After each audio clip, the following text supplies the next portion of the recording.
This problem says, what is the equation of a circle with a diameter with endpoints at -4, 1 and 5, 11? Let's start this problem by graphing these 2 points to find the diameter endpoints. To go to -4, -1, that would be 1, 2, 3, 4, 1. So 1 point would be here. And then, actually, let's make that a different color. Let's make it in something nice and easy to see on our coordinate grid. And then 5, 11 would be 5 in the x and 11 in the y would be right here. So these are the endpoints of our circle. So our circle is going to look something to the effect of, it's not going to be exact, but it's going to give us an idea of what our circle will look like. That's really bad, but you get the idea. There we go. So our diameter would be this line right here, connecting our 2 endpoints. The next thing we want to think about once we get kind of a sketch so we can have an idea of the circle we're dealing with is to think about the equation of a circle general formula. The equation of a circle general formula is x minus h squared plus y minus k squared is equal to radius, or r squared, where h comma k is the center of the circle and r is the radius.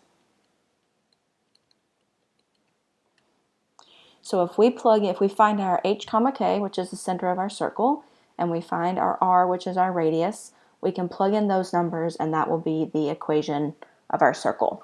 So how can we find those things? In order to find the center, we need to find the midpoint of this line segment. So the midpoint of a line segment we can find using the formula of x1 plus x2 over 2 would be the x-coordinate midpoint, and the y-coordinate midpoint is y1 plus y2 divided by 2. Using that idea, we can plug in our numbers. Our x1 is -4, so we have -4 plus x2 is 5 over 2, and then the y-coordinate of the midpoint would be y1 is -1 plus y2 is 11 over 2. Simplifying, -4 plus 5 is +1, so that leaves us with 1 over 2, and -1 plus 11 is 10, and 10 divided by 2 is 5. So the center of our circle will be 1/2, 5, and that identifies our h and our k to plug in for our circle. The next thing we need to find is the radius.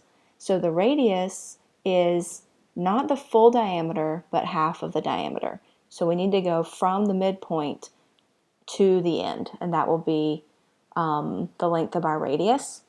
To find that length, we can use the Pythagorean theorem, which is, let me get my green formula color, which is, actually let me give myself a little more white space here, because I don't need this part down here. Awesome. So our Pythagorean theorem is a squared plus b squared is equal to c squared. And we can do that using the right triangle from our midpoint. So we said that our midpoint was 1/2, 5. So it's going to go from about here. I didn't do my triangle perfect, but you can make like a triangle like this. And we need to find what these lengths are on these two sides in order to find the hypotenuse. This length going from our x-coordinate is 1/2 to a x2 coordinate is 5. So that would be 4.5 would be on this side. And if we're going from 5 to 11, that would be a length of 6. So this side of this triangle would be 6. And we need to look for our hypotenuse, which is C.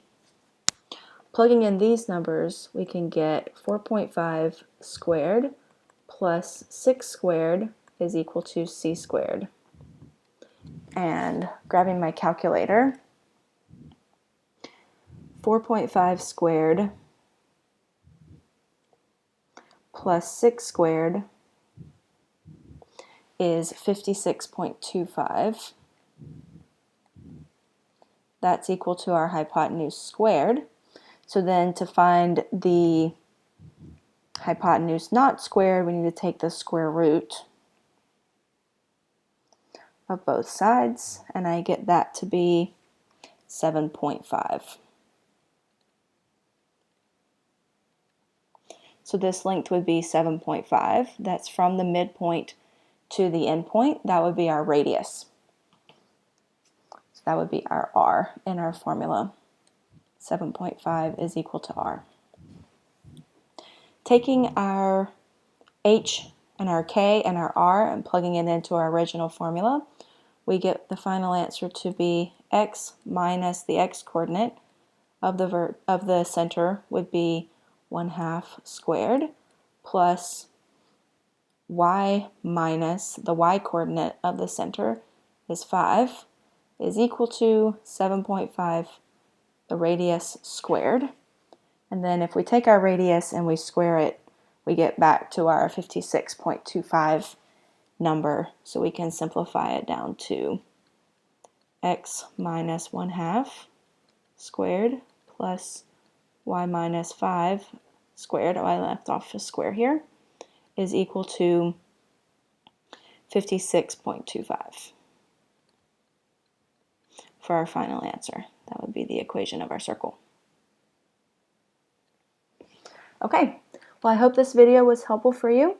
If it was, please subscribe to my channel and let me know if you have any specific questions you would like to see a video on, and I'll do my best to get to them.